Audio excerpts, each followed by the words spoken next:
First of all, I should introduce myself. I am Dr. Kat Algosgaith. I'm a dementia care researcher at Bangor University, but I also work for the Centre for Ageing and Dementia Research, and I'll be saying a bit more about that in a moment. But I just wanted to also introduce Rhian Williams and Catherine Gale, who are joining me today who support the session. So they're going to keep an eye on the chat. So if you have any questions, please just put them in there, and Catherine and Rhi will keep an eye, because when I'm sharing the screen, I can't see the chat as easily. As people are coming in, please do continue to introduce yourselves in the chat. We'd really love to know who's joining us today and where you're joining us from. Oh, right. Okay, so as Catherine's just said, before we get started, it would really help us, because we've got quite a few people with us today, if you could, for the time being, turn off your video and make sure that your sound is muted. So in Zoom, you will see on the control button, there's a button that says mute. If you press that, it will turn your sound off. Can you find it? Is there someone struggling? Oh, lovely. I think we've got most people muted. I think we can do it from our end as well, can't we, Rhi? But I think most people are muted now anyway. We've got people joining us at the moment. If I could ask you to have a pen and paper to hand, and if you have a smartphone, please also have that nearby as well, because we'll be using those later. If you don't have a smartphone, that's fine. There are other ways that you can get involved as well. When you signed up for the session, you should have received an email that had a character description with it. So if you've got that, again, please have that so that you can see it later on, and I'll tell you when you need it. And as we've said, please put any questions or comments into the chat box, because we've got Rhi and Catherine monitoring that for us today. So just to give you a bit of an overview of the session, because this is part of the CADA seminar series, we just wanted to quickly introduce who CADA are, and then we'll go into the main part of the session, which is the Dementia Friends information session. After that, we're going to have a quick look at some of the work that we do to support people living with dementia. And then we're really lucky to have Chris Roberts, a dementia advocate, come and join us. Now, usually we do these sessions as a double act, but he's so in demand that he can't join us until about 1:15. So I'll be holding the fort for, until then, until Chris can come and join us. And we'll have a question and answer session. And if during that you want to put your video and your sound on, then for the question and answer session, that's fine. But for now, just a reminder, if you could make sure that you're muted and have your videos off for now, because I'm getting a little bit of feedback from somewhere. Okay, so who is CADA? So we are the Centre for Ageing and Dementia Research, which is a world-class research centre addressing the key questions in ageing and dementia. And it's a partnership between Swansea and Bangor universities. So as I said, I'm based at Bangor University, but my colleagues, Rhi and Catherine, for example, are in Swansea, and we work together on a day-to-day basis. At the heart of everything we do is about engaging the public in our work, and that can be people living with dementia, family carers, professional carers, older people, older workers, We involve a huge range of people in our work, and that's really central to everything that we do. But instead of me just talking about CADA, I'm just going to share a quick animation that gives a bit of an overview of, if I can find it, an overview of the work that we do. So hopefully, one moment.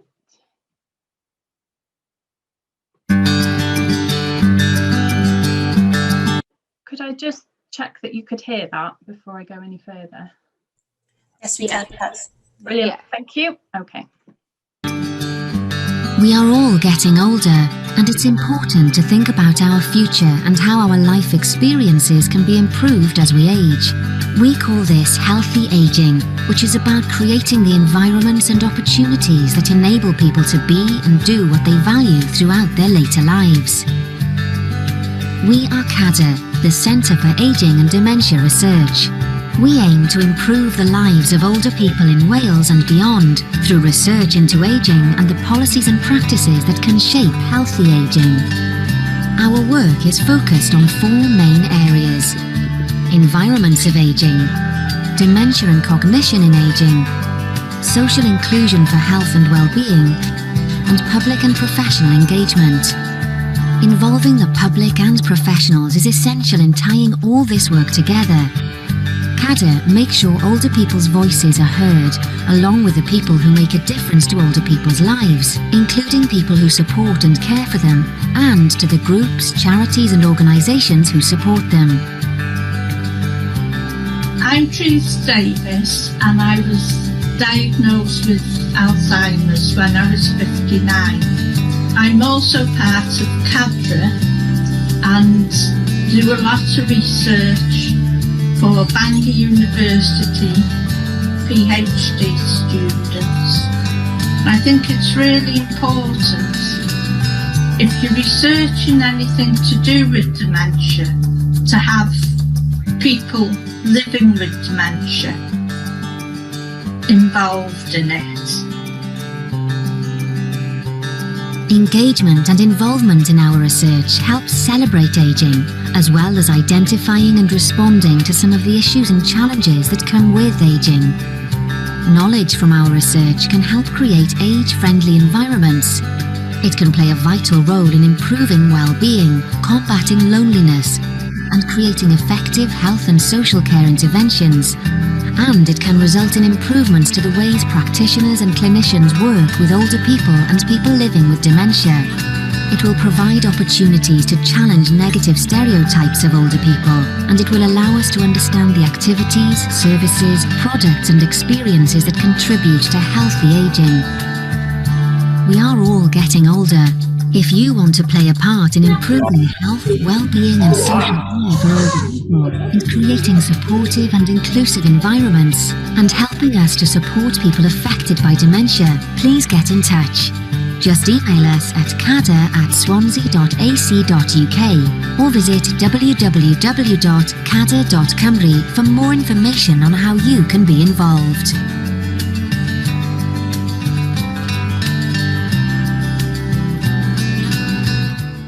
Okay, so that animation just gave you a bit of overview of some of the work we at CADA do. But the main part of the session today is a Dementia Friends information session. As I said, I'm going to be leading it, and Chris Roberts is going to join us later on.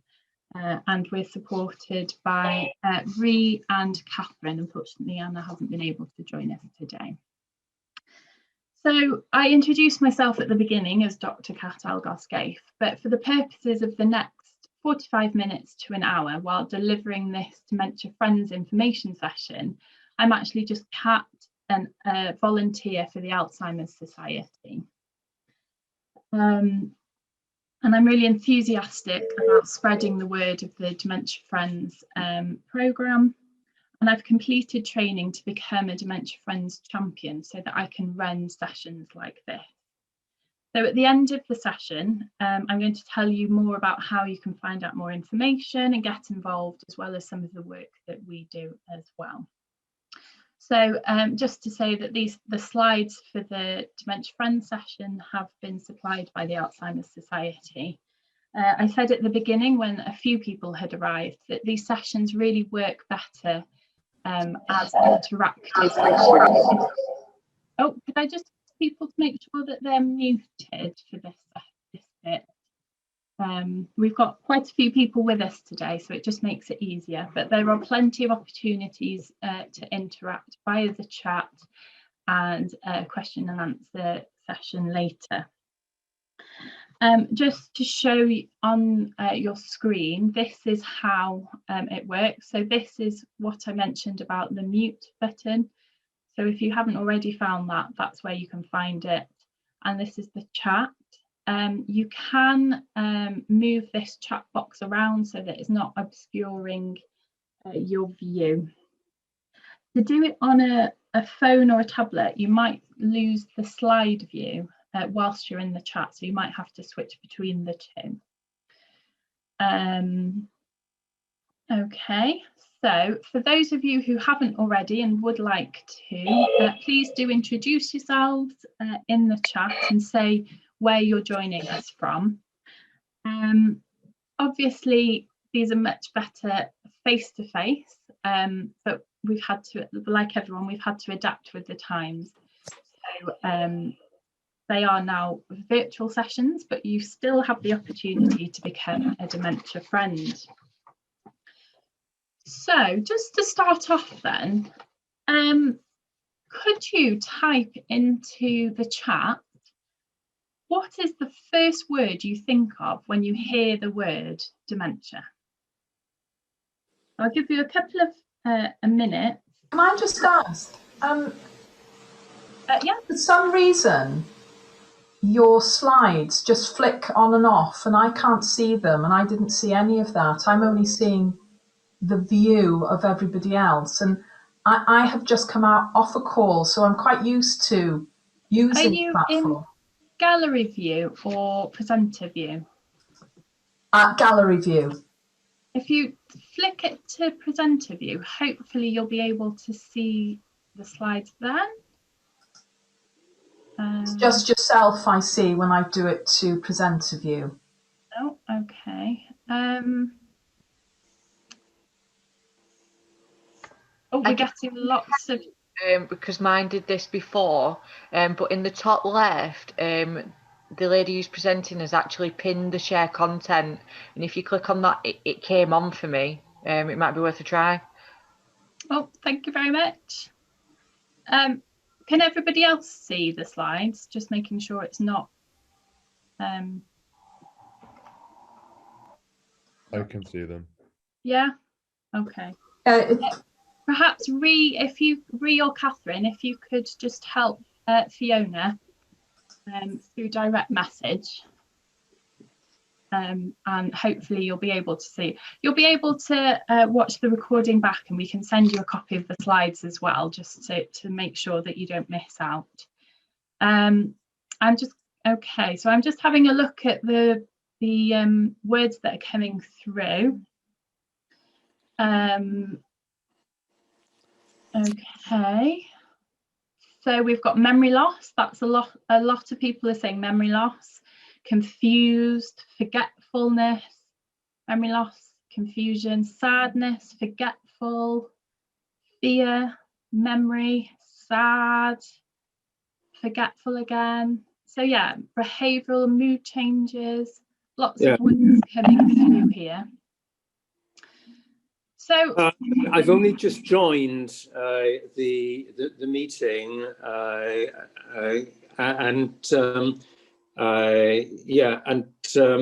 I've got memory loss that I've recorded now, just as an introduction, really. Okay, thank you very much for sharing that. My name is Philip Jones. Lovely to meet you, Philip. I hope you get something out of the session. We've only just started the session. Yeah. But we have asked if people could just mute themselves for now, but we'll have an opportunity to chat later. Right. So my colleagues will be able to Please. help. Oh, lovely, thank you very much. It's a bit of a joint effort at the moment. We're all working together. So we're just now trying to think about what the words are when you think of dementia. And there's a lot of words that have come through, and thank you very much, everybody. As you can see, quite a lot of the words are quite negative. And there's nothing wrong in that, because that just reflects I'm having problems moving my slides. There we go. And it just reflects how society views dementia and how important it is that we can change those perceptions. And I'm really thrilled that you're joining us today to help us do this by becoming Dementia Friends. So what is Dementia Friends? It is a social action movement to increase the understanding of dementia and inspire action, and to support people affected by dementia in their community.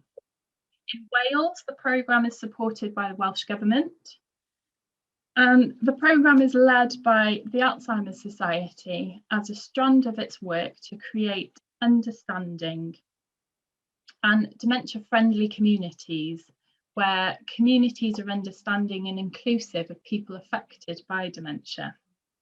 So to become a dementia friend, all you need to do is to understand the 5 key messages that we think everybody should know about dementia, and then commit to make a dementia-friendly action.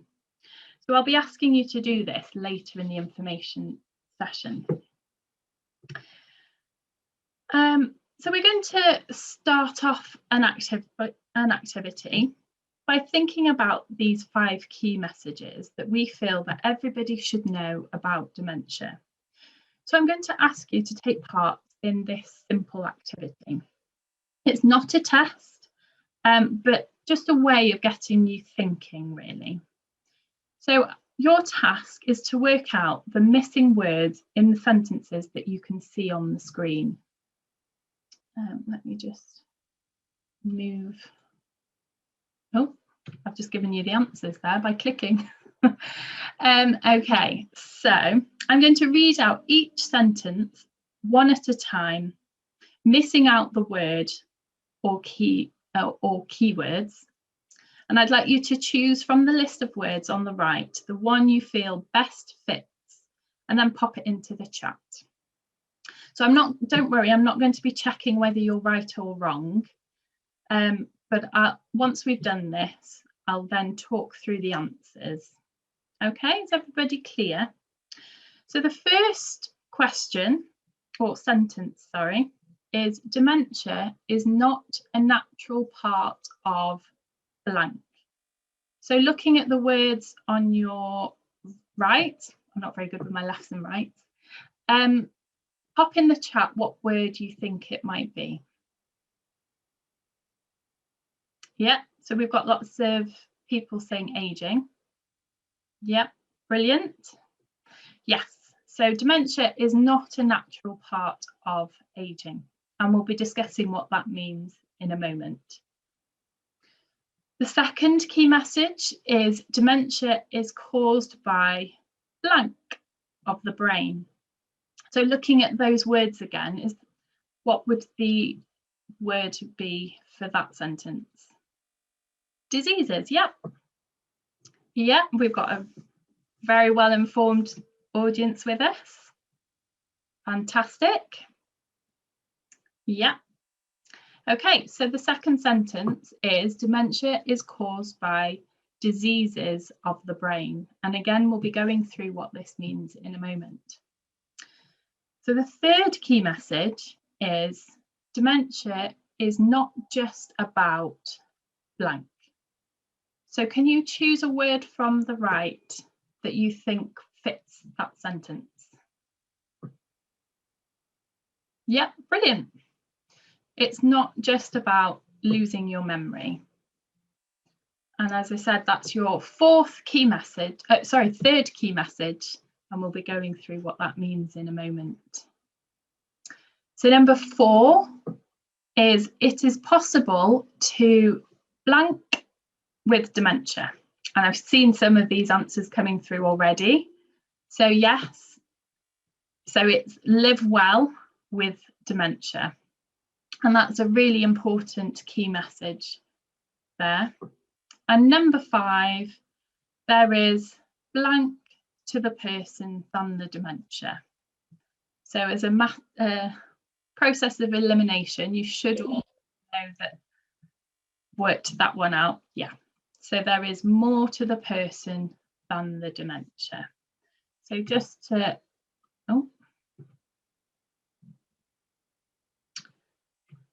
there we go. So these are the 5 key messages. Thank you very, very much for everybody for taking part in that. We're now going to go through these 5 key messages and consider what they mean. So the first key message is that dementia is not a natural part of aging. And that's the first key message, as I've said. But what do you think we mean by this? If you could type some of your thoughts in the chat, what you think we mean that dementia is not a natural part of aging.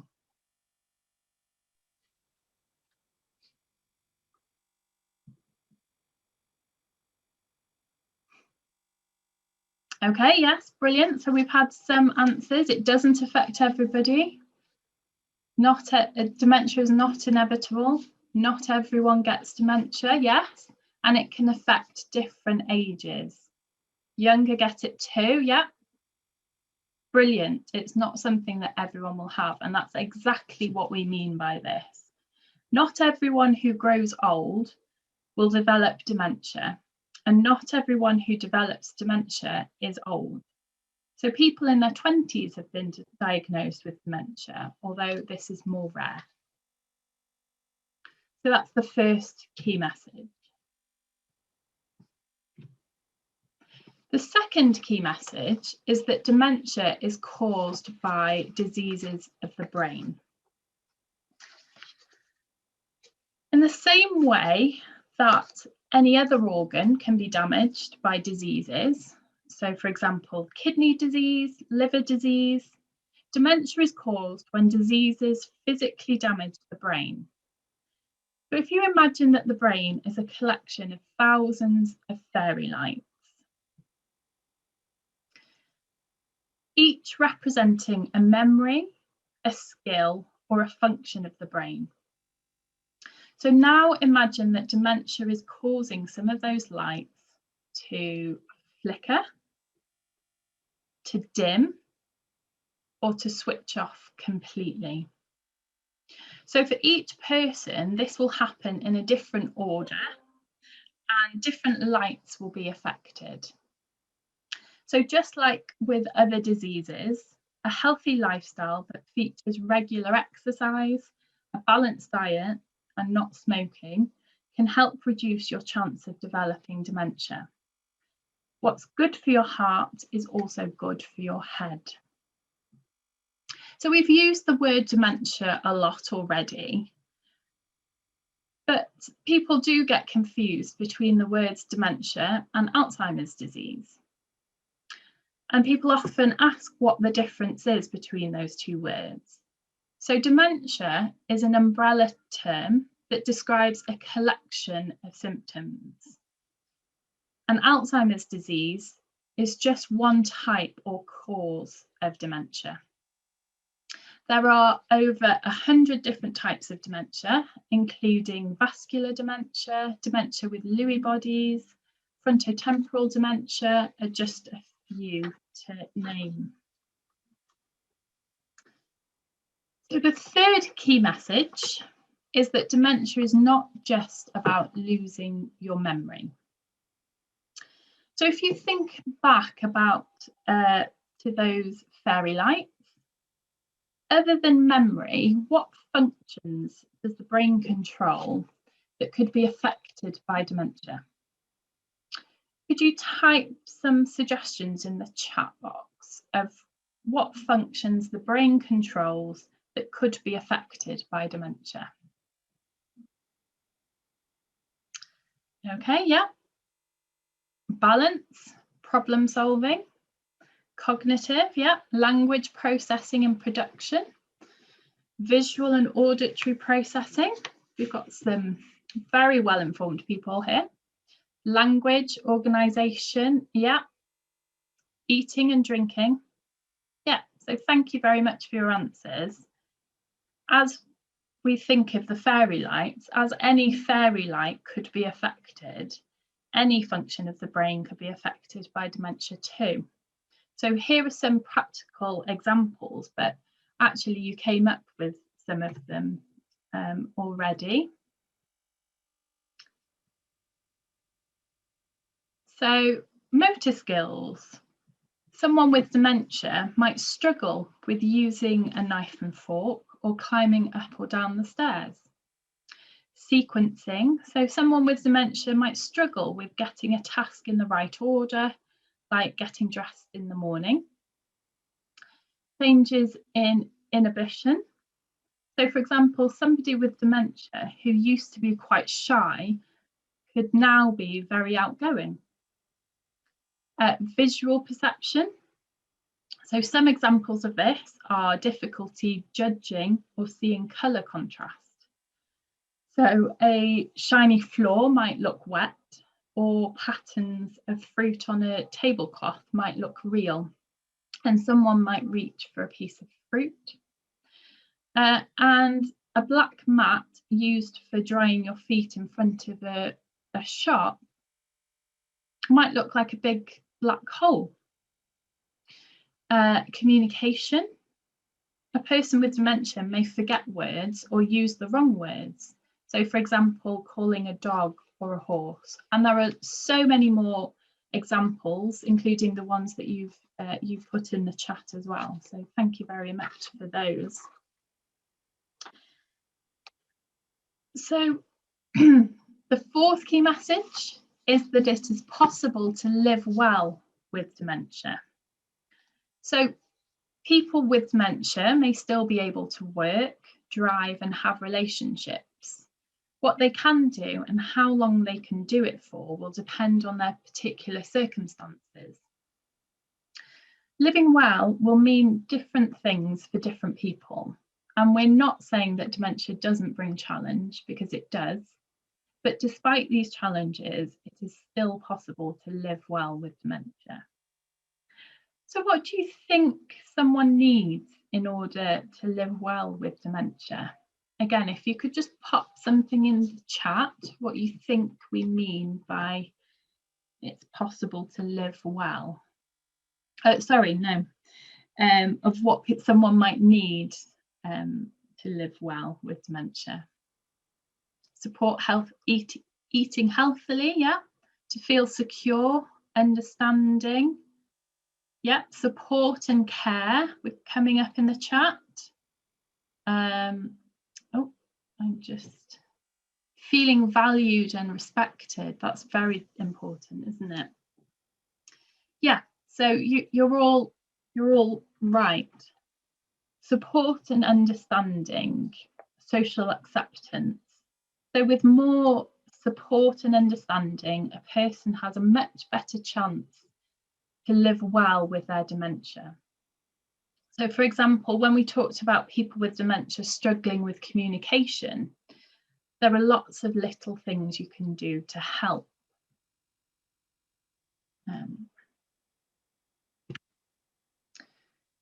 So ideas to support communicating with people living with dementia could include listening, so giving plenty of encouragement, and if needed, repeat back what you've understood to make sure it's correct. Reduce distractions, so making sure you turn off loud TVs or moving to a quieter area. And that's particularly important often in healthcare settings, in care homes, They can be really noisy environments. So you need to make sure that you're taking that into consideration if you're trying to communicate with someone living with dementia. It may, you may need to go into a quieter area. Speak at a slower pace, so speaking clearly and calmly, using shorter sentences, thinking about your body language, so maintaining eye contact and ensuring that your facial expression matches what you're saying, and using aids. So you can use visual clues like written words, pictures or objects, and always treat someone with respect. Another example of helping someone live well is that you understand that the person with dementia is experiencing difficulties with their perception. So when we mentioned the black mat in front of a shop, if you understand that somebody with dementia may be perceiving that as a hole, by removing that black mat, you're reducing the distress that somebody might feel, because nobody's going to go walking into a hole, are they? So if you just move that, that's just showing understanding, or at least being able to comfort or reassure somebody. Okay. And the fifth key message is that there is more to the person than the dementia.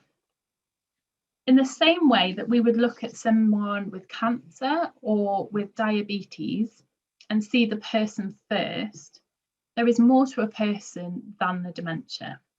And I'm going to just tell you a true story here just to explain what we mean. So there was a man living in a nursing home, and every day he would sit on a chair in a corridor. Every time someone walked past, he would start to become agitated and upset, shouting at people and waving his arms. Staff and residents began to avoid him, and he became isolated and lonely. One day, his relatives visited, and they began to talk about the past. They shared that during the war, he worked in the bomb disposal division, and his job was to sit next to a landmined area and guide people through on the safe path. So the staff realised that the man was reliving this part of his life. And when he was shouting, he believed that people were walking through the minefield, ignoring his directions. This changed the staff's approach, and from then on, every time they passed him on the corridor, they would stop and ask him to guide them through. So this meant it took a few seconds longer to walk up the corridor, but it had a huge positive impact on the man's life.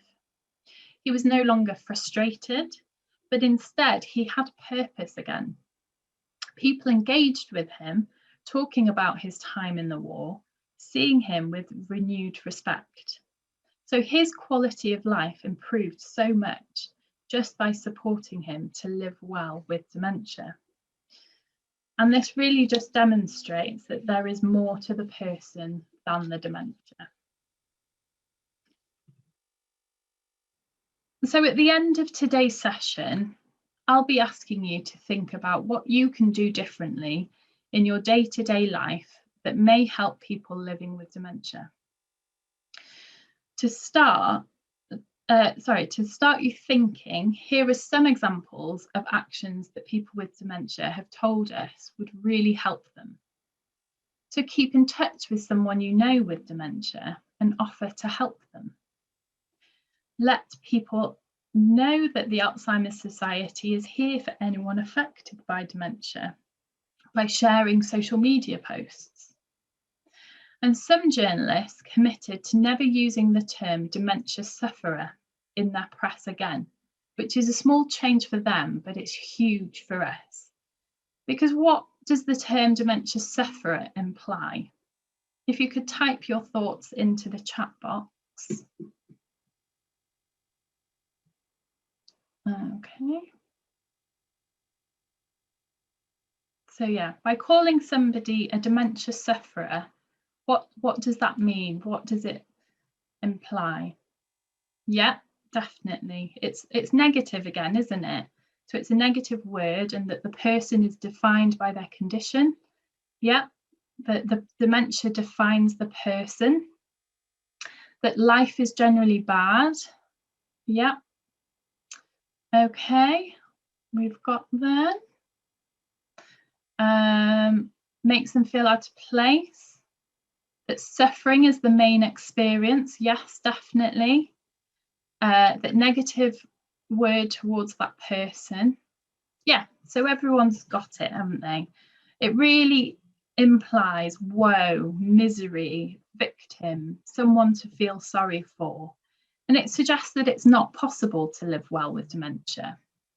So instead, if we use person living with dementia, we see the person first, not just the dementia. Okay. Doesn't seem to, there we go. So just a recap of those 5 key messages. We'll keep sharing them so that you have them. So dementia is not a natural part of aging. Dementia is caused by diseases of the brain. Dementia is not just about losing your memory. It is possible to live well with dementia, and there is more to the person than dementia. So I'm going to share a quick video again, and I really hope that everyone can see it this time. And this is just going to explain dementia in a really user-friendly way.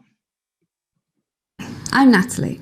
I'm a Dementia Friends champion, and I'm going to explain dementia to you in the way that it was explained to me.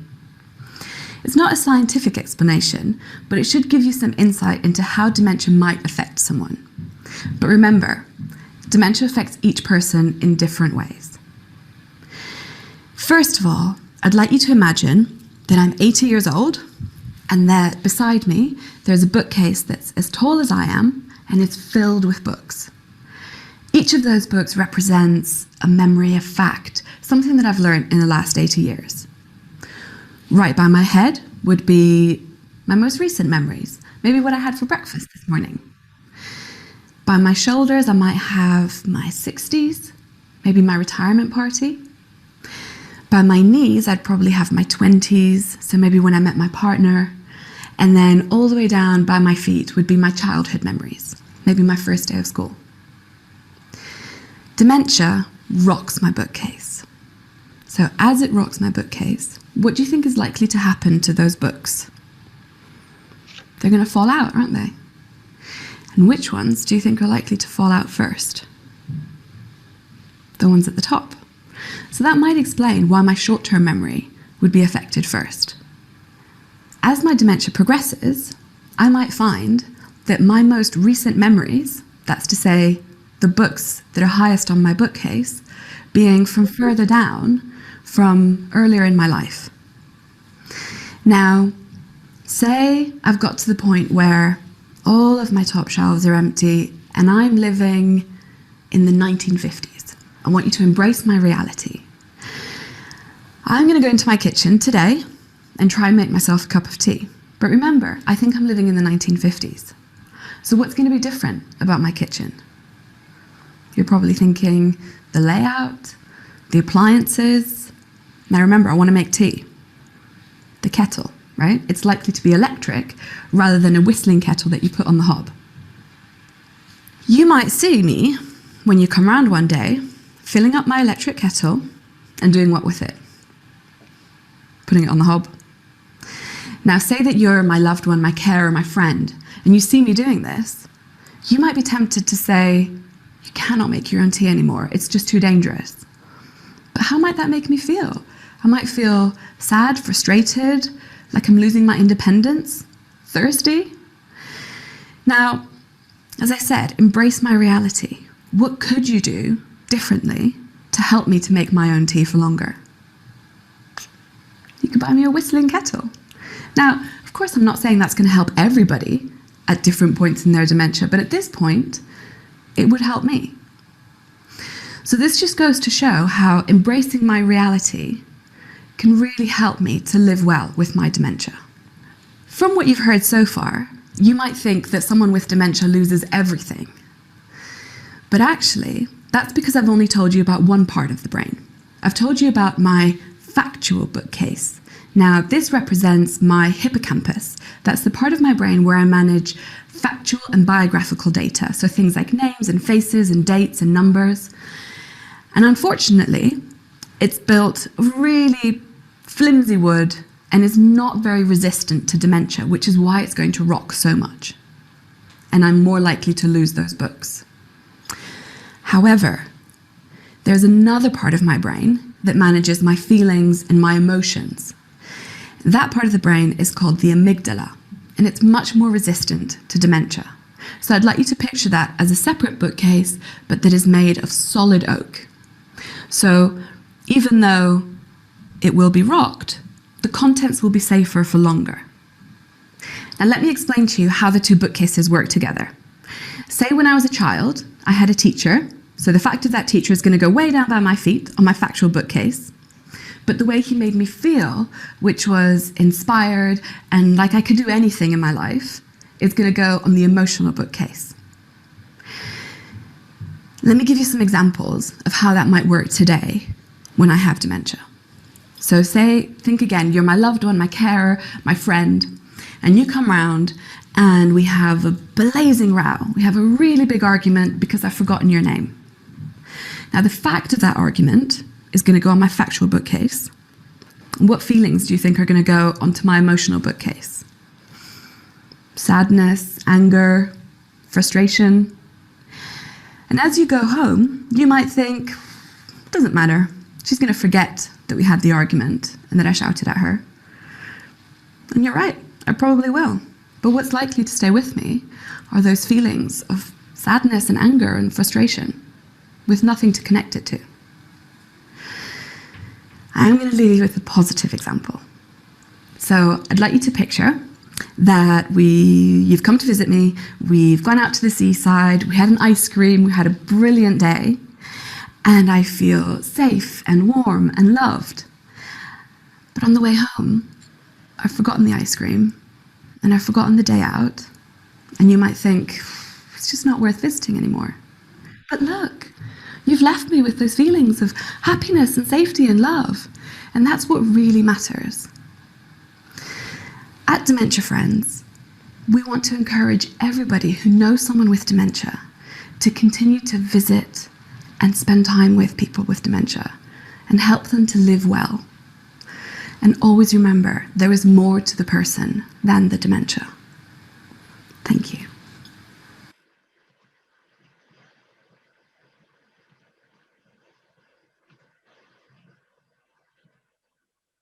Okay, so Natalie described it much better than I could, but actually I realised I'm sat next to some bookcases, so I could have done it using real bookcases this time. But I hope you agree that that's a really useful way of thinking about dementia. Just to say, I know a few people have to leave at 1. So please, we're going to send out a copy of the presentation afterwards as well. So I do encourage you to look at to watch the rest of it another time, because I'm really just the warm-up act, and Chris sharing his experience is really worth going back to look at. Okay, so I just bring up. Oh no, I can't. Okay, sorry. So we're just going to do an activity now that's going to include a poll. Hopefully it's going to work. It has been set up. So I mentioned at the beginning that when the email was sent out, you should have had an attachment with a PDF document on it that was called character description number and then thing. If you haven't had it, don't worry, you can still take part and we will discuss it afterwards. So if you have it, please do have a look and remind yourself of the character that we sent out to you. So it starts with, you are X years old. We sent out a range of descriptions. So the one that you've received is for you.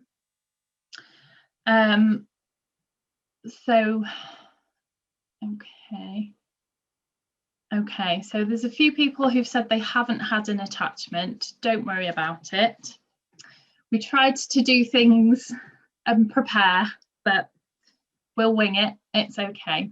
So for those of you who haven't had an attachment, I'd like you to think about somebody you might know living with dementia.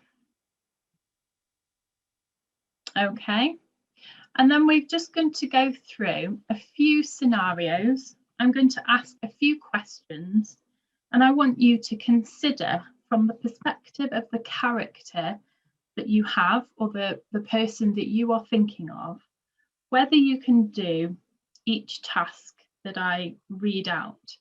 So I've tried to do it, make it more interactive. So we've made it as a poll. So hopefully this is going to work, fingers crossed. Okay, so in a moment, I'm going to launch a poll and it should appear on your screen. And I'd just like you to click yes or no for each of the tasks as I read them out. Okay, so I'm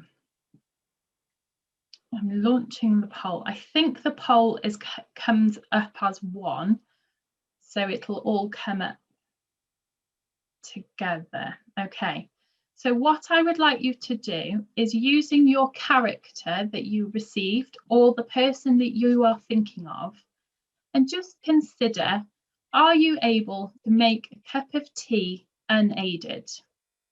If you think yes, click yes, and if you think no, click no.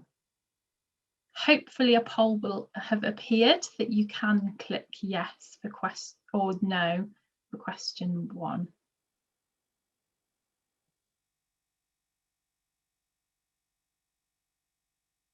Okay. It's not showing that anybody's clicked on. Oh, fab, brilliant. Okay. So I'm going to carry on because I've seen that some people have gone through them. So are you able to do the ironing? If you think you are, press yes. If you don't think you are able to, press no. Can you vote in an election, making an informed decision? Again, using the poll, just click yes or no. Don't worry about the poll if you're struggling with it. We'll be discussing it afterwards, so don't worry. As long as a few people do it, then that's really helpful. The next question is, oh, is it going to come up? Are you able to dress yourself? Again, click yes or no in the poll. Are you able to follow the plot of a TV programme?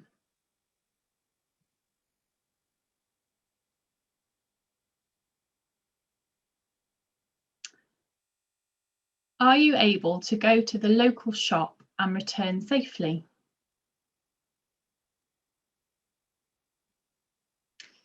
Can you still have a relationship with your partner?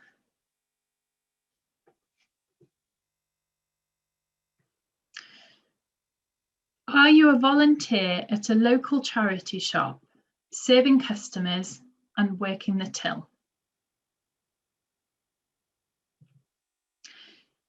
Can you make your own cheese on toast? Or, as it actually says, can you make cheese on toast on your own?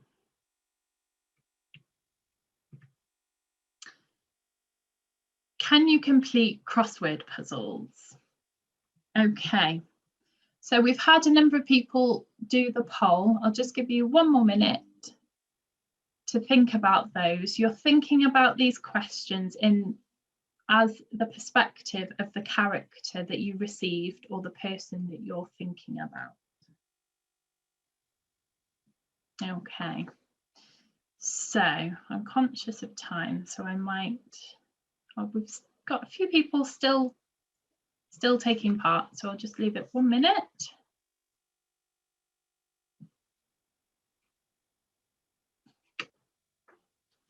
I usually just ask people to make a tally with their pen and paper. Maybe I should stick with that in the future. Okay, I'm going to end the poll now, just to so that we can have a look. So,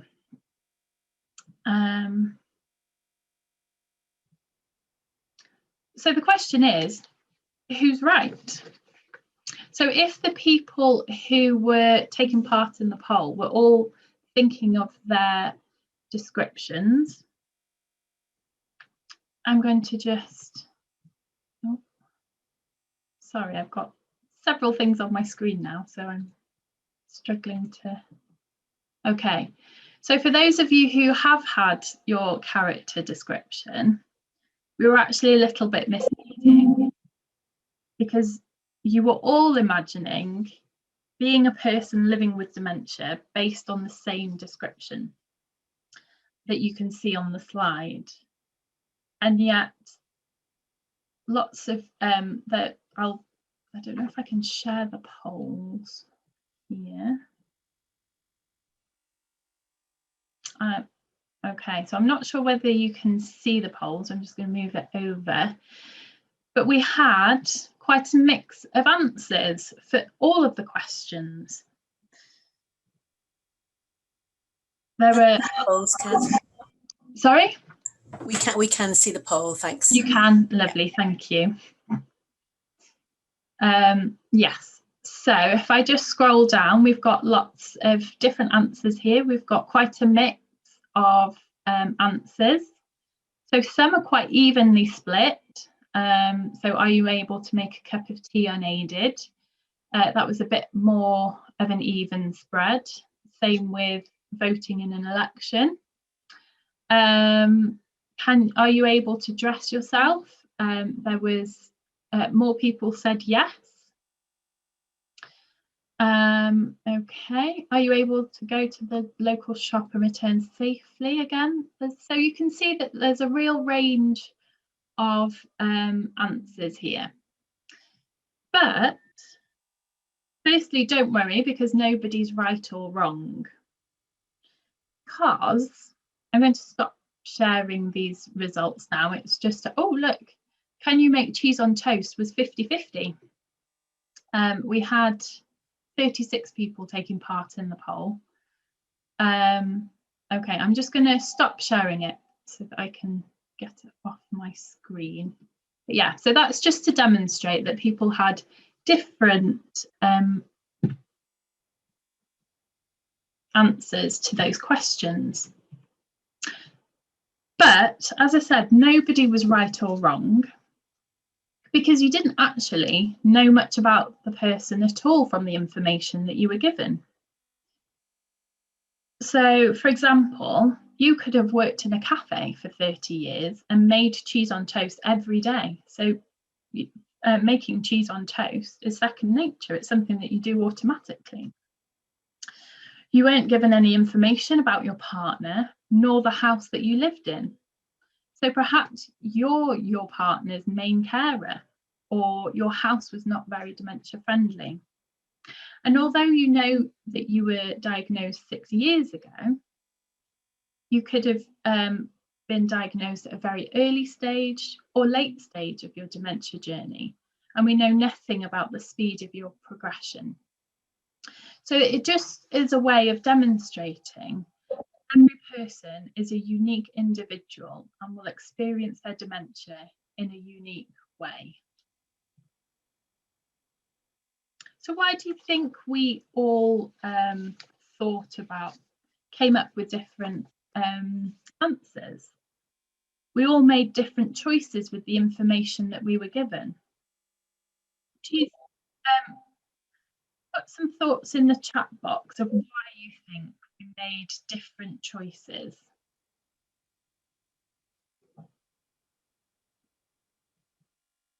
Okay, got any answers? Okay, yeah, so Charles has said because we make assumptions based on our own perceptions, experiences and level of understanding. Exactly. So it's about personal experience. Some people may have based their decisions on people that they know. Others may have had too little information and guessed, and others will have made a judgment based on their assumptions about dementia and the character's circumstances.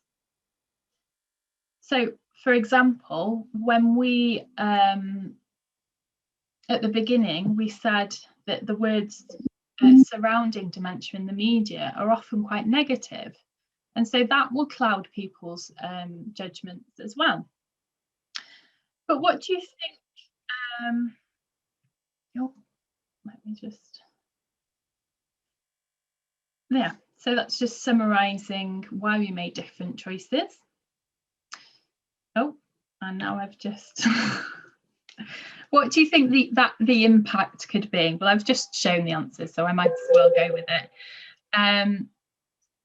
By assuming that somebody can't do something, they're going to maybe become de-skilled because they'll stop trying to do things. They might become frustrated or demotivated, or lose confidence. So some people will retain abilities and capacity that others may lose sooner. So by assuming that a person can't do something, we're increasing their experience of disability. However well-meaning doing for somebody instead of doing with, it could undermine a person and cause frustration. So what do we take away from this activity? Everybody has their own perceptions of what someone with dementia can and cannot do. People experience dementia in their own unique way, and no two people will follow the same journey through dementia. So you've heard the phrase, if you've met one person with dementia, you've met one person with dementia. But with the right support and understanding, people can live well with dementia and still contribute to the local community. So in summary, people living with dementia may retain some abilities and struggle with other tasks. And it's only by raising our own level of understanding and awareness that we can make a positive difference by supporting people with dementia with these tasks, just to ensure that it's possible to live well with dementia. Okay, we've just got one more activity before we get to becoming dementia friends. So what we're going to think about is something that most of us do every day, probably if you're like me, quite a few times a day, making a cup of tea. So if you have a piece of pen and paper, a pen and piece of paper at hand, I'm going to give you a couple of minutes to write down all of the steps it takes to make a cup of tea. And I'd like you to number them as you go. Okay? Is that clear? Does everybody know what they're doing? Okay, so I'm just going to give you a couple of minutes and I'd like you to make a list of the steps it takes to make a cup of tea.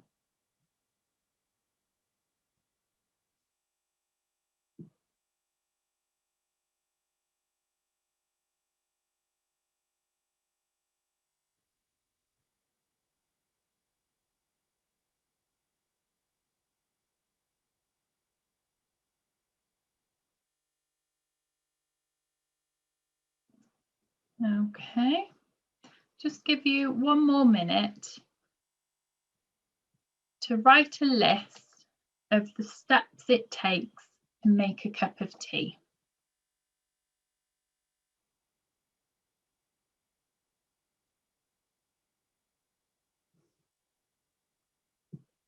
And while I have a sip of my tea.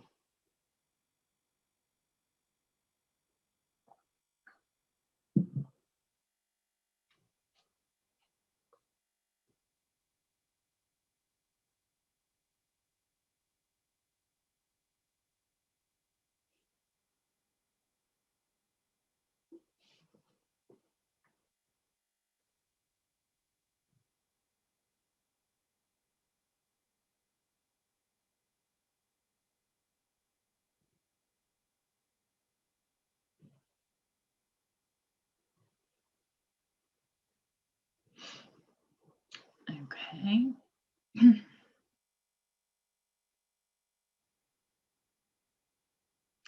Okay, so I'm just going to ask people to stop writing now. If you've not got to the end of your list, could you just estimate and write down what the total number of steps would come to and what your last step would be?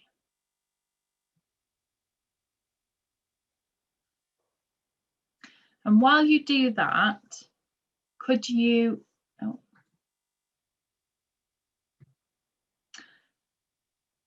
write in the chat box how many steps you thought it would take to make a cup of tea?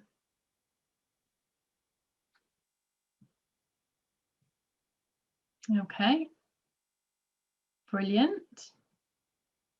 So we've got quite a range here. We've gone from 5 to 12, 15. Oh, we've got a couple of people saying 15, 7, 4. Brilliant. Okay. So it looks like you're all making it in different ways. So could a couple of you write down what your first step was on your list? Okay, put water in the kettle. Oh, we've got right. Okay, so we've got quite a range of answers here, haven't we? So we've got put the kettle on. We've got put water in the kettle. We've got somebody puts the tea bag in the cup first. Oh yeah. So we've got somebody thinking about it as their first step. Going into the kitchen as a first step. Okay, understand in the first place that you'd like a cup of tea. Okay, so we've got quite a range of first steps, haven't we? And I think just from that, you can think about that there might be a step that comes before your first step.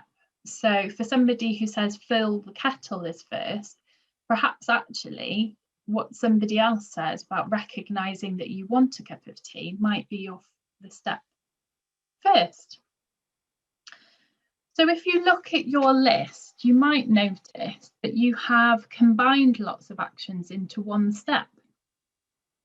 So for example, quite a few people put fill the kettle, but you could break that down into identify the kettle in the kitchen, grasp the handle, carry it to the sink, turn on the tap, fill it halfway, depending on how many you're making it for.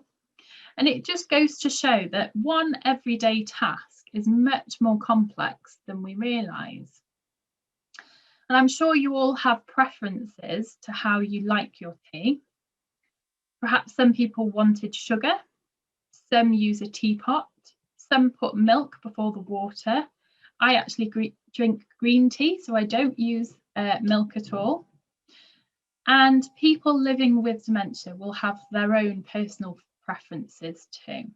So it's just a reminder to think that there's more to the person than the dementia. In some of the care homes that I've been to in the past, they actually have like a colour chart on the wall for people to indicate what colour they like their tea, which I thought was a great idea because everybody likes it differently, don't they? So thank you very much for taking part in that activity. Let me just... So thinking back to the fairy lights that we spoke about earlier, lots of functions of the brain are needed to make a cup of tea. So for example, movement, walking to the kitchen and picking up items, vision, so actually seeing where the items in the kitchen are, coordination, managing multiple steps to make the tea, like we've just discussed, logic, measuring the temperature or the volume of the water, sequencing, so the order of steps to make the tea, or even memory, so where the items are kept in the kitchen. So if one of those functions was impaired, then tea making would become more challenging. For example, mistaking an ingredient or forgetting to switch the kettle on. So as we've said, dementia is not just about losing your memory, and any of the functions we've identified could be affected by dementia.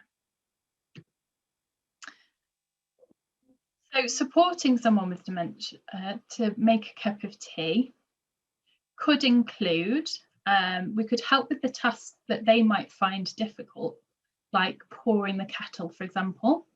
We could make sure the equipment and the ingredients are kept together in a place that is easy to access. We could use assistive technology, perhaps, like a kettle tipper. Because if the person is supported to make the tea, then they may have a sense of achievement, contribution, and retain independence. Supporting the person to make the tea will help them to continue to live well. So people living with dementia may struggle with everyday tasks, but with support, it's possible for them to continue to perform these tasks. It's possible to live well with dementia. So I told you we'd go over these a few times. So just a quick summary of the 5 key messages again. Dementia is not a natural part of aging. Dementia is caused by diseases of the brain. Dementia is not just about losing your memory. It is possible to live well with dementia, and there is more to the person than dementia. So to become a dementia friend, you just need to support the 5 key messages and commit to your own dementia friendly action. What does dementia friendly mean to you? Would you like to put some thoughts into the chat box of what being dementia friendly might mean to you?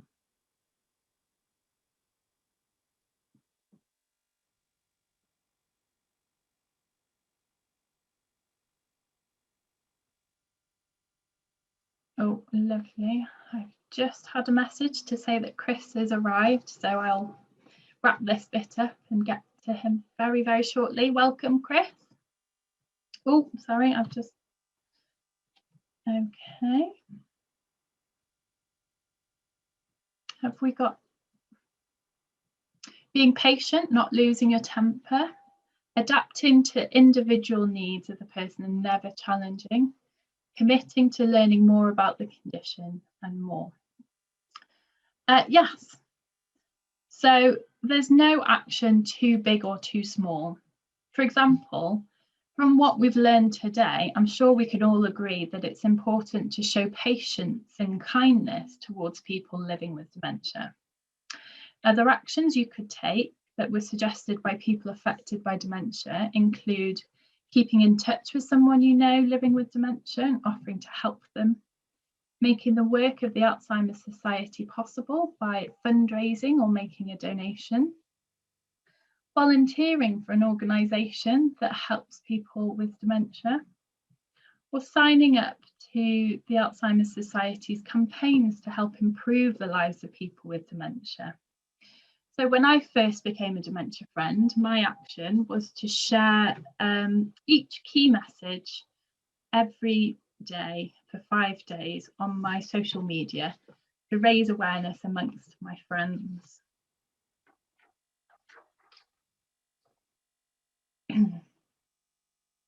Oh, it's not.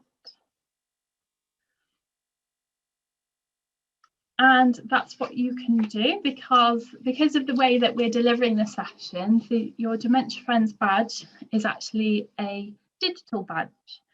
So it's even easier to share on your social media that you've become a Dementia Friend. Every action makes a difference. So start thinking and you'll have an opportunity to choose what your action will be in a moment. So becoming a Dementia Friend is voluntary. You don't have to. If you have understood the 5 key messages and are committed to making a difference by taking an action, then you are a Dementia Friend. And the ways that we can become a Dementia Friend, and this is why I suggested having a smartphone to hand if you have one, is if you have a smartphone, you can scan this QR code with your phone, or you can text friends to the number on the screen, so 82772, or you can visit the website and become a Dementia Friend there. We will be sharing these slides, so if you haven't got it just yet, you'll be able to look back and have a look.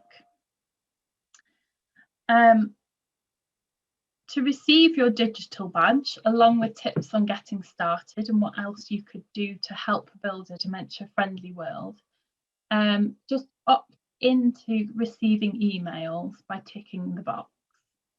All you have to do is to fill in your name and email address on the form, and the Alzheimer's Society will be in touch with you. And you can opt out at any time. Okay, so that is the becoming a Dementia Friend part of our session today. There are ways you can get further support. If you know anyone who would like any further support, here are some of the places you can find support. There's the Alzheimer's Society website, a Dementia Connect support line, Talking Point, which is an online forum for people affected by dementia, and there's also you're able to find out what's going on in your own local areas.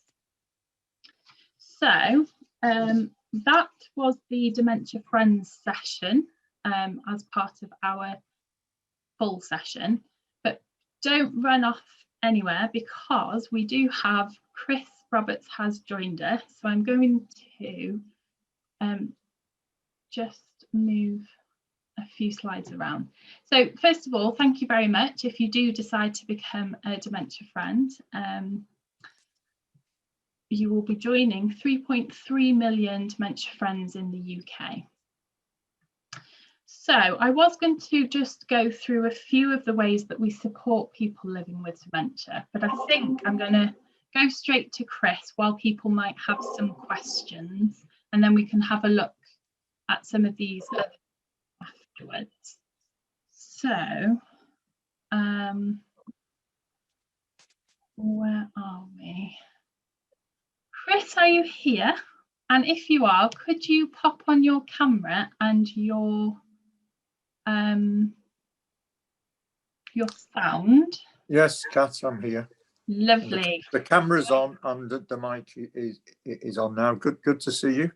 And hello to everyone that's here, and well done. I'm going to stop sharing my screen so that we can see you better. You've got a bit more facial hair than the photo we've got here. Just a bit, yeah. I'm growing it for a transplant. Lovely.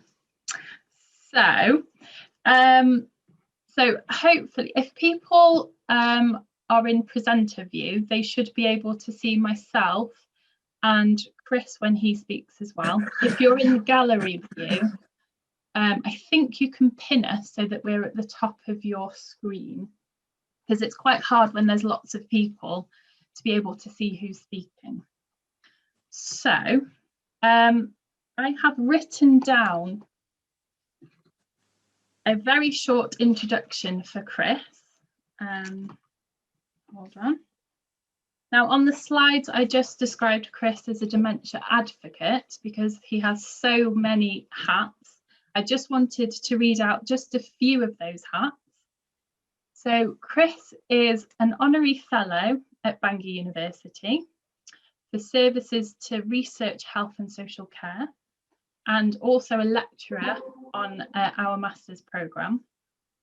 He's the chair of the European Working Group of People with Dementia, and he's very kindly joined us straight from a meeting with them. Alzheimer's Society Ambassador, joint Dementia Research Champion, and co-founder and member of the Three Nations Dementia Working Group. Those are just a few of the things that Chris has done. But he's joined us today to just share some of his own experiences of dementia. Okay, are you happy for me to pass over to you, Chris? Yeah, thank you very much, Kat. That's a lovely introduction. And did you say chair of something? Chair of the European Working Group. Yes, correct. Yeah, thank you. I've just come back from Brussels. Wonderful. On screen? Yes, the joys of virtual meeting. You don't have to leave your armchair anymore. I was diagnosed with firstly Alzheimer's disease, and then a few months later, after more scans, with vascular as well. So my actual diagnosis is mixed dementia, is what they call mixed dementia. And I've had it for a couple of years now. It's much easier to spot changes in your behaviour and easier to diagnose the younger you are, because you don't blame it on other things like getting old or, you know, not working and just retiring or anything like that. It's much more easy to spot in younger people because it affects your work, obviously, and what you're doing. I had a motorcycle shop at the time, and I was making really bad judgments and errors, which I never used to do before, and I'd become very unreliable because of memory problems and cognitive problems. I also have a diagnosis of emphysema and arthritis. My wife just says I'm greedy. So there we are. I think you're still on the big screen, are you, Kat? I'm still here. I've muted myself so that you I don't interrupt you. Yeah.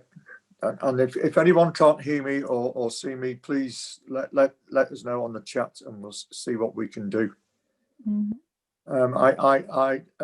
My mother-in-law, who's just recently passed away from cancer, also had a diagnosis of one of the dementias, and it was mixed. No, it wasn't. It was small vessel disease, which is a vascular type of dementia. So even though she lived with dementia and she was in her 80s, she died with it, not from it. And that's a big thing that people don't realise, is most people die with it and not from it. I'm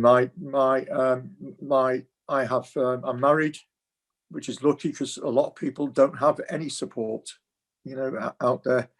And then you've got the couples that might be elderly and support each other, and they both have dementia. And it's very sad to think of these people isolated at the moment with COVID. I'm very lucky. I'm very well supported by my wife, who's become my PA and travel agent and chauffeur. So I'm very lucky, and we're self-employed and can run the business from a phone. We have a property rental business, so it gives us a lot of time to try and help educate people about dementia and share our experiences.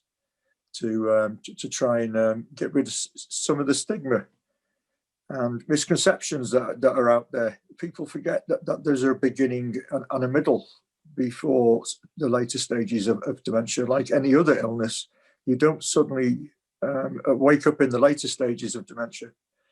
And if you have something like a vascular diagnosis that's causing dementia, you can, if you change your lifestyle and you don't have another stroke or TIA, you can actually level off.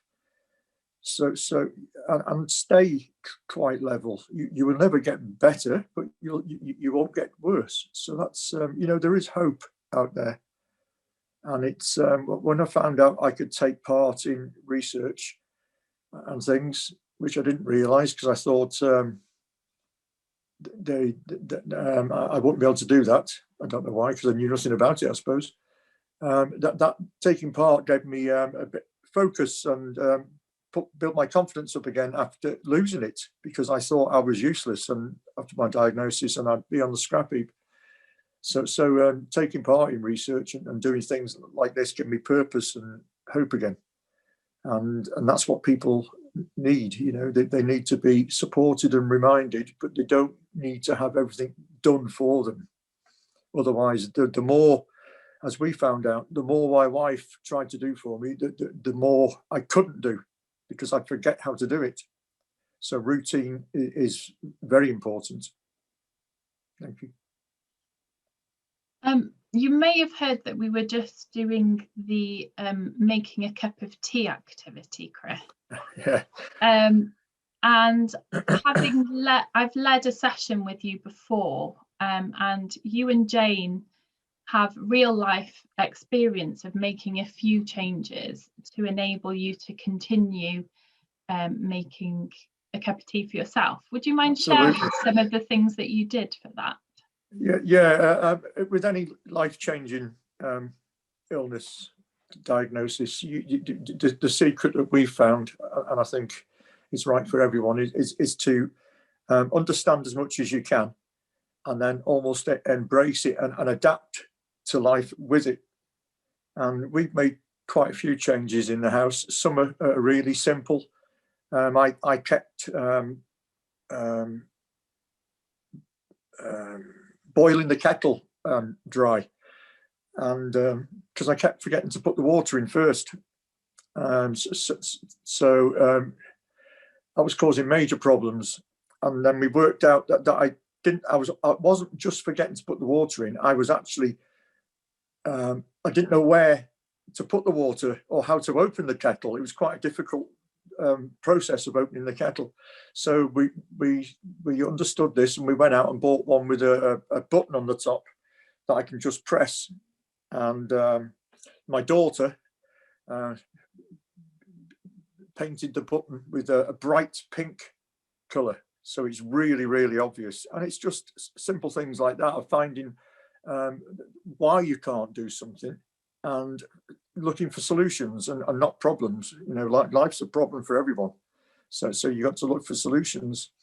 We've also got door alarms that we turn on day and night, simple little things like that. So I understand that I'm going out of the door, and other people know I'm going out of the door, but most of the time it's just I get mixed up between doorways and which door's which, and I can find myself outside.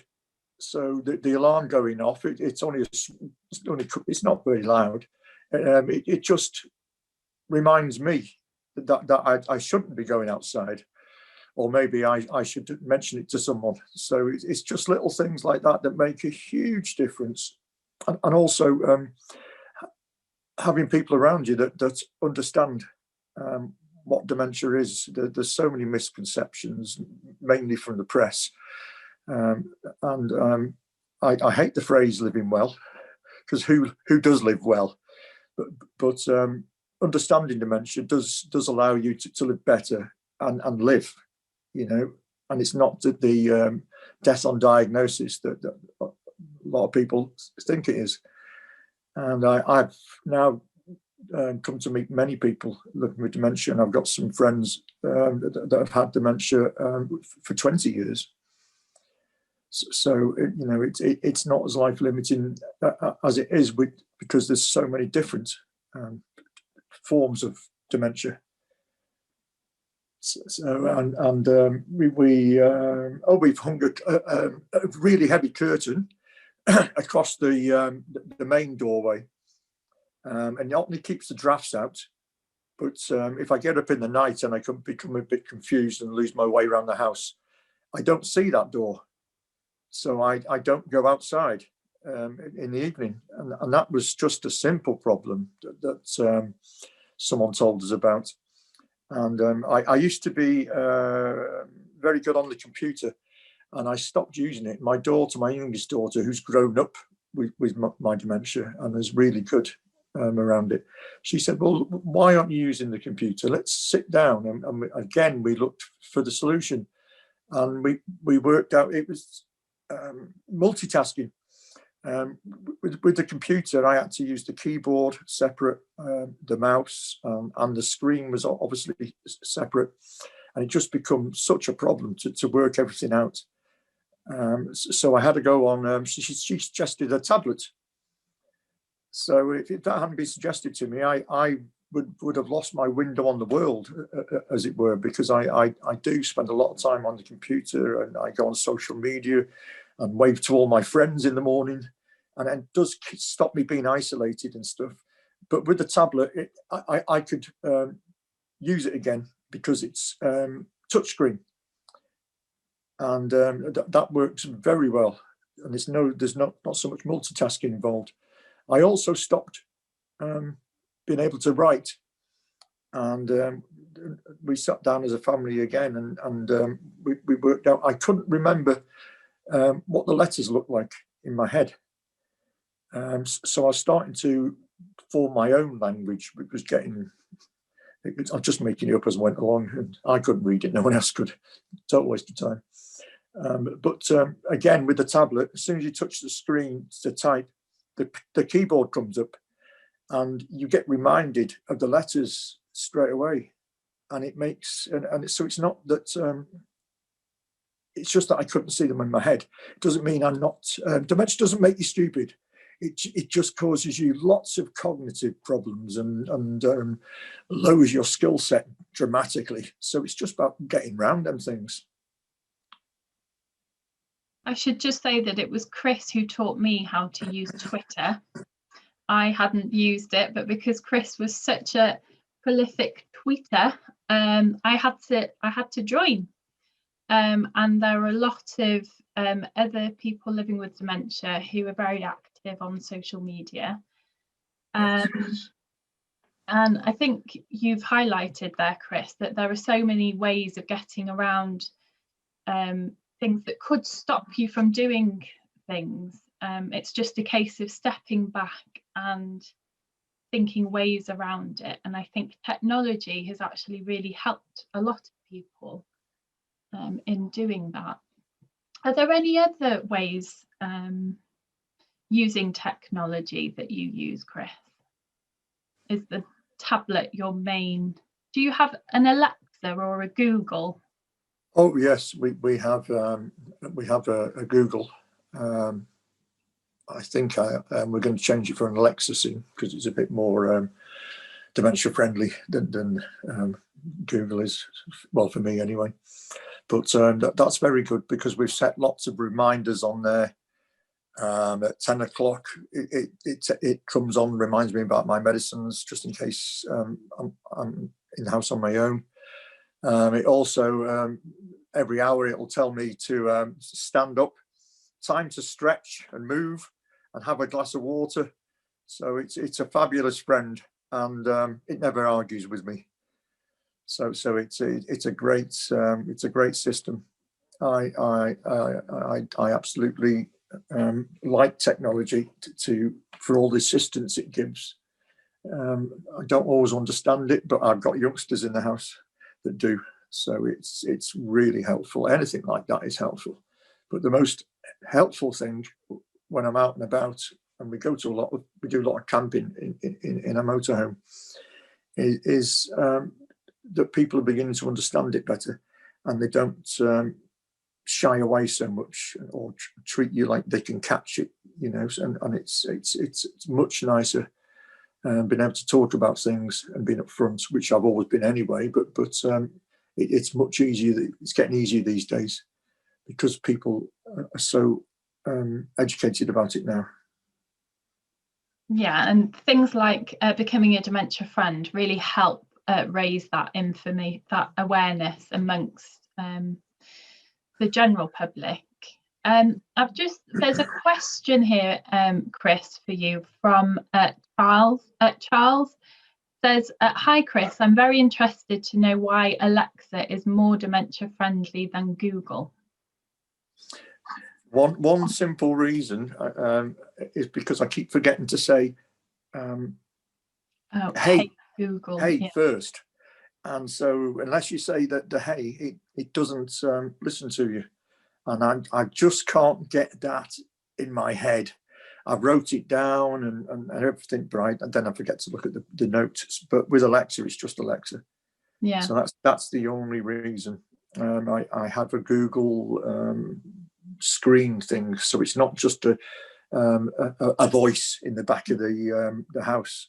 Yeah, it's actually got a screen, so that's a lot nicer as well than having some bodiless voice start to speak to you. Yeah. Thanks, Chris. That is really helpful. If there are any other questions that anybody has, please do type them in the chat. I might just share my screen again and just run through a couple of things that Chris has helped us with through CADA. Chris, do you mind me just sharing a few slides about joint dementia research, for example? No, absolutely. No, that's fine. Yes. Brilliant. And then we'll come back and have another question and answer session. Thanks, Chris. I will just wrap these slides up and okay,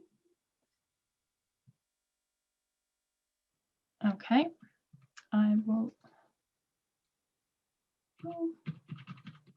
Okay, so really quickly, I just wanted to demonstrate a few ways that we as CADA have supported people living with dementia. And Chris has been involved in all of it, I think, that I'm highlighting. So if you have any questions about any of it for either of us, please do ask. But I think one of the most important things is that we have set up the CABAN group, who are the Bangor University Dementia Educators. They are a group of people living with dementia who share their lived experiences in a similar way that Chris has done with us today. But importantly, not just for research, but in teaching of students within the university as well. As I've already mentioned, Chris is a lecturer on our Dementia Masters course, and we do a lot of work with the health and social care workforce as well that the CABAN group are involved in. And they're involved really importantly in guiding and informing our dementia research as well. But also really practical things like auditing spaces to make them more dementia friendly. So those of you who know Bangor University will know that we've had a big arts centre called Pontio, and we have had a group of the CABAN group have gone round making suggestions of ways that it can become a bit more dementia friendly, which actually just makes it more friendly for everybody.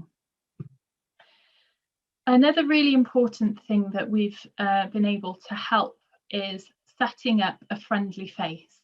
So you may recognise Chris here on the screen alongside Teresa here, who was in the animation that we showed earlier.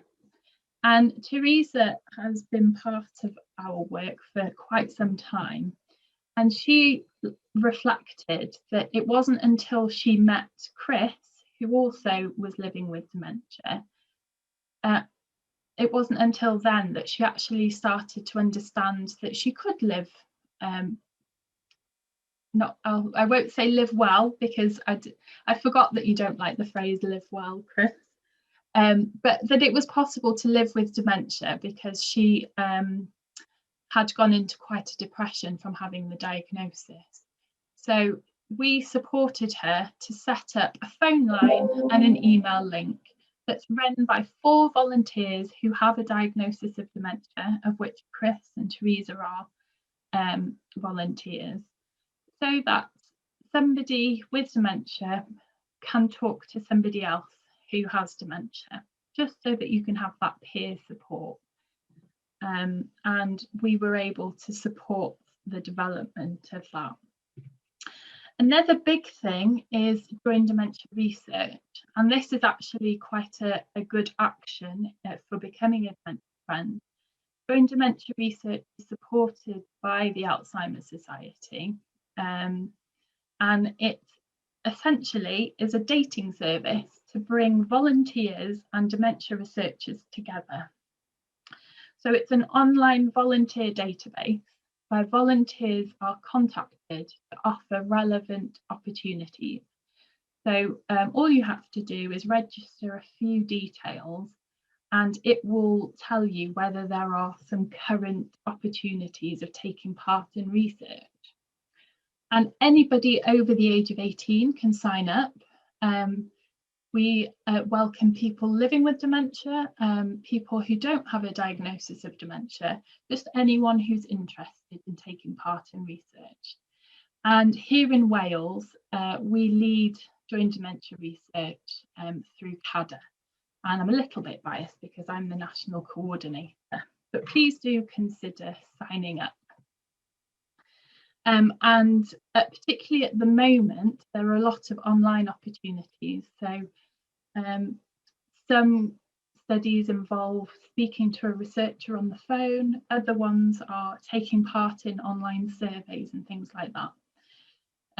In the days that we're allowed to meet face to face, there are sometimes opportunities to have a brain scan, for example. So it's just a way of hearing about opportunities. You're not obliged to take part at all. Okay, and then I just wanted to highlight this because this is another resource developed by people living with dementia for people living with dementia that we've supported the development of. It's a bilingual booklet produced by people living with dementia to share useful information with others. And I believe that the title Knowledge is Power was taken from something that somebody had said, that you don't know what you don't know until you know it. Is that it? I always get that wrong. But yeah, so this booklet just has some really handy tips, like really practical tips, like where you can get support when traveling, what benefits you might be entitled to, just really practical tips that a group of people living with dementia think would be really helpful for others to know about. It is available online, and printed copies have been sent out to every UK group within the DEEP network, which is the Dementia Empowerment and Engagement Project. And then 768 additional printed copies have been distributed in Wales as well. And I believe there may be some work with colleagues in Scotland to adapt it to Scottish systems as well. So again, this is just a way that we as CADA have been able to support people living with dementia, help other people living with dementia. And then the last thing I wanted to highlight was the dementia networks. So we have the North Wales Dementia Network, the Mid Wales Dementia Network, and we are working on developing a South Wales network as well. And it's just a way of sharing information. It's very informal. We have a Facebook page and a Twitter page, and members are just welcome to share anything that they think might be of interest. And it's open to members outside of Wales as well. But as I say, a lot of the events are Wales focused, but as we've said, at the moment, with things being online, there are more opportunities at the moment that people can take part in. So that was just a really whistle-stop tour of how we can take what we've learnt within the Dementia Friends session into real life and how we can support people living with dementia. So I just wondered whether we had any questions for either myself or Chris. I'm going to go back to this. I'm going to come out of sharing my screen again. There's a little bit more time of this in the session, so if you'd prefer to turn on your camera and ask the question yourself, please do. If you'd prefer to put it in the chat, again, please do.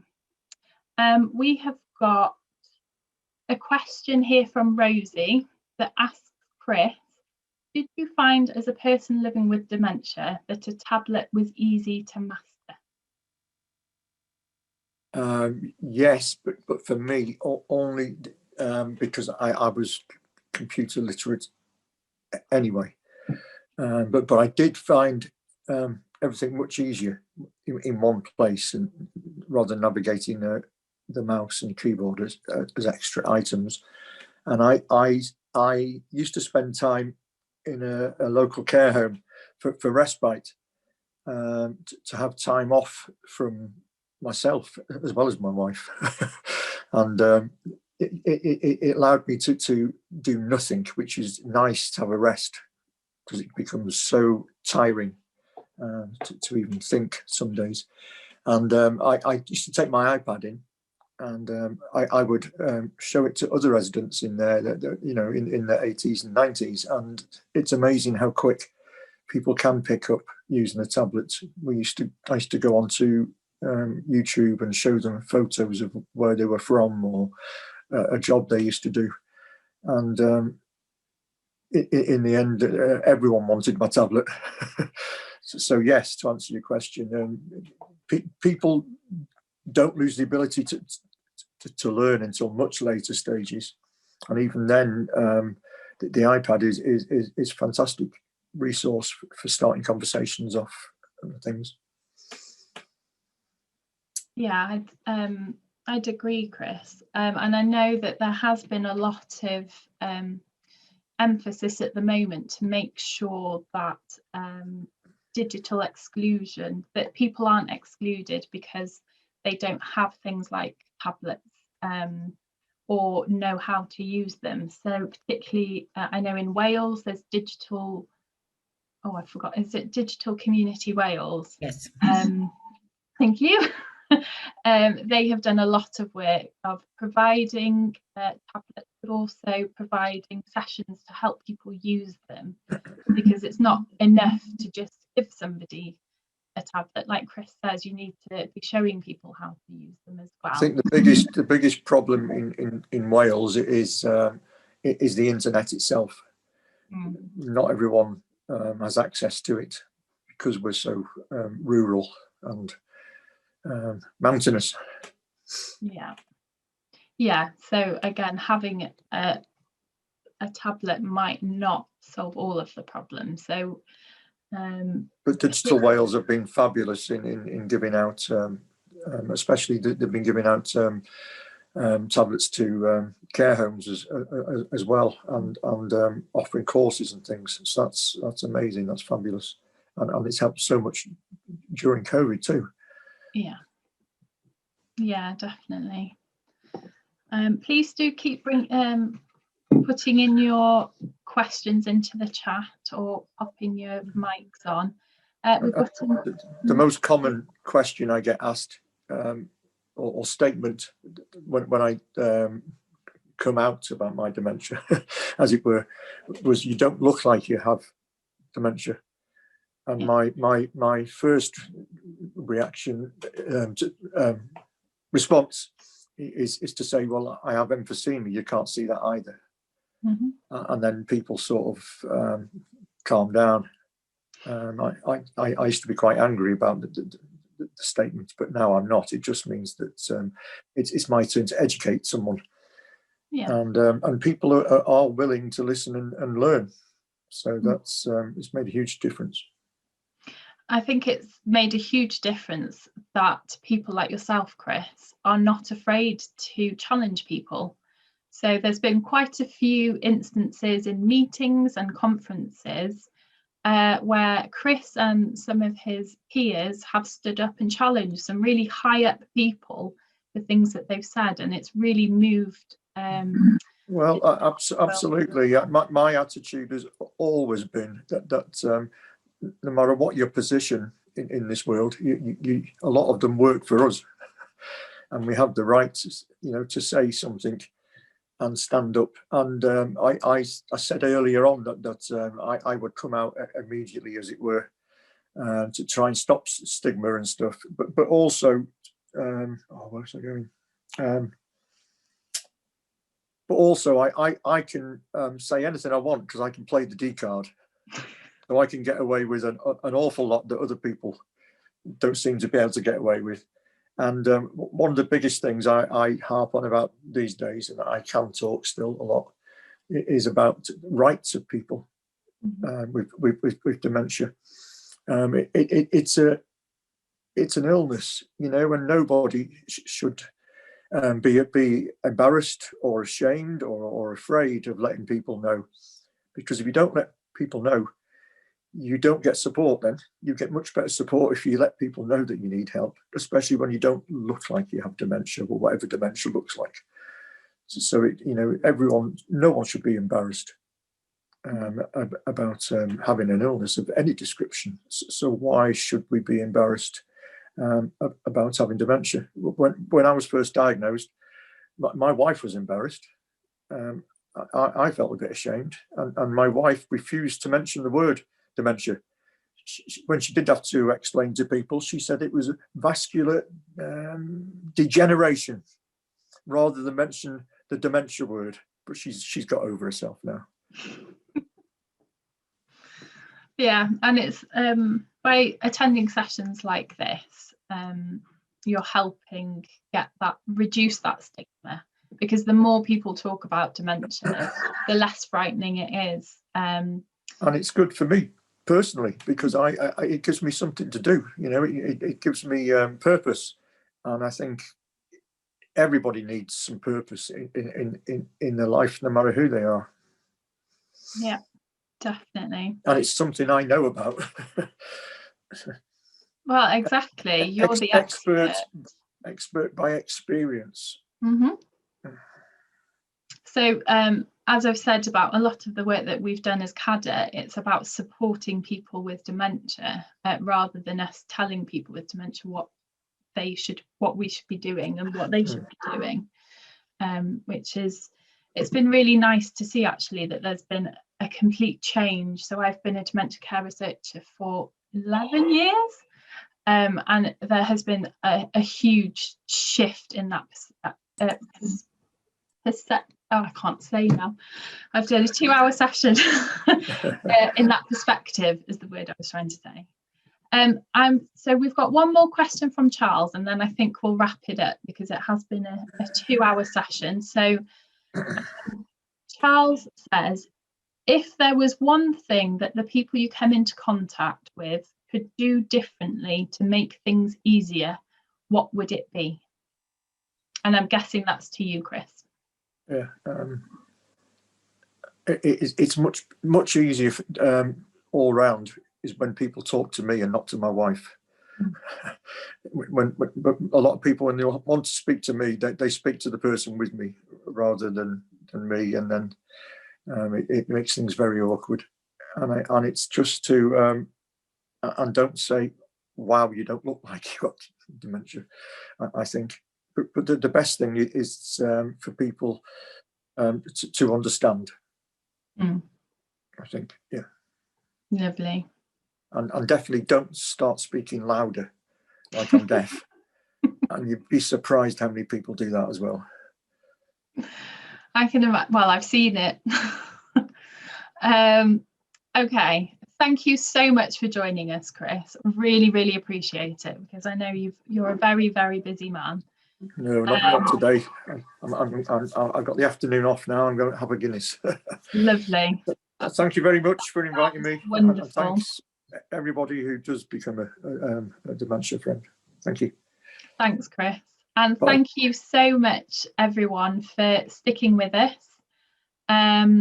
We are going to share a recording of the session so that you can have it to look back on. And so you'll be able to, we will share the links of how you become a dementia friend again, so that if you haven't had a chance. Just to say, there will be an email that accompanies that with a link to an evaluation form. So we would really, really appreciate it if people could fill that out, because it just helps us know what we're doing right and what we're not doing right. And if there are any topics that you would like us to consider. So a huge thank you to everybody. I hope you have a lovely afternoon, and I hope you've enjoyed the session.